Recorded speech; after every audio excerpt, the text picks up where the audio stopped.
longest time, I've wondered, can you crochet a knit pattern? Today, I tried answering this question by completing the free Bleecker Street turtleneck pattern by AKASHAYNA. As usual, there will be timestamps below for each section of this video, so let's get started.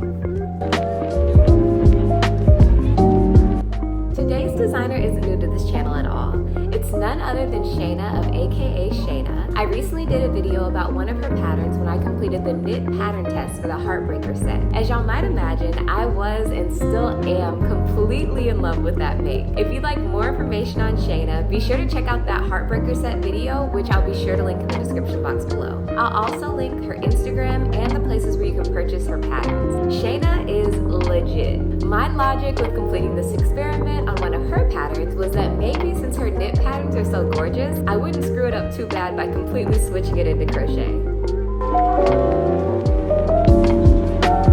First things first, this pattern is free. Again, I was not about to purchase a pattern, where the plan was to do completely opposite stitches. To be completely honest, another reason I decided to do this experiment now was that this pattern called for 5mm needles, which I seem to have completely misplaced somewhere. However, I did make a gauge swatch and I found that I easily matched the stitch gauge using a 5mm hook. My row gauge was a little bit off. I also noticed that with this being crochet rather than knit, there was literally no stretch. Perhaps this is a bad call, but since the pattern originally called for stockinette stitch, I swapped that out for single crochet. I could have done double or even triple crochet to get the height that I needed for the swatch, but one thing I think is so iconic about stockinette stitch is its simplicity. My thought was that single crochet was the simplest crochet stitch to use. Again, I see how anyone would disagree with that. Two things I noticed right off the bat, which most people notice when completing a pattern using single crochet stitch, is that one, this piece was taking forever to complete, and two, I was using a ton of yarn. Other than that, I love how the piece came together. I feel like it was easy to transfer the knit direction into crochet. For example, once I got to the neckline, instead of doing a slip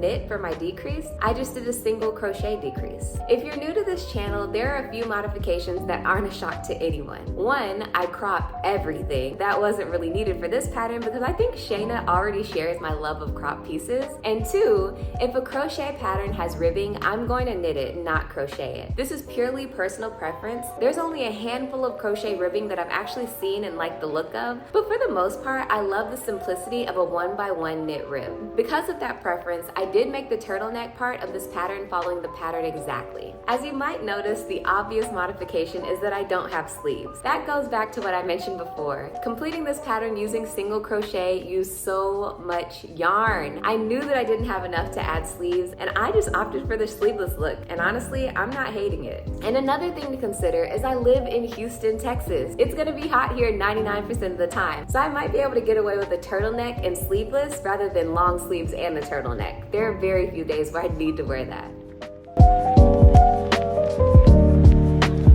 The yarn for today's make is from Hobbii. A huge thanks to Hobbii because they kindly gifted me this yarn. This yarn is called Metallico and I used it in the color copper. First off, I think Metallico is a great name for this yarn. The best way I can describe this yarn is that it's a thick gold strand with a black mesh around it. It magically produces this gorgeous copper color which has the perfect amount of shimmer. And because it has the mesh around it, you have no issues with splitting or anything like that. This yarn is exclusively sold at Hobbii and is classified as a medium weight yarn. It comes with 126 yards in every 50-gram ball. The care instructions for this yarn are hand washing. I really did enjoy working with this yarn and this gorgeous color. The only thing I did notice is that this yarn is easy to work up, but not that easy to frog. That's a positive in many ways, but just keep that in mind if you're someone who likes to undo their work. So the answer to the big question, can you crochet a knit pattern? I say yes. However, I would keep these 3 tips in mind. 1, do this experiment on a free pattern. Don't waste your money on a knit pattern just to crochet it. If you get stuck somewhere, you won't have the convenience of contacting the designer because you technically aren't following the design. 2, read through the pattern and make sure you have a plan for how you're going to transfer each stitch and technique from knit to crochet.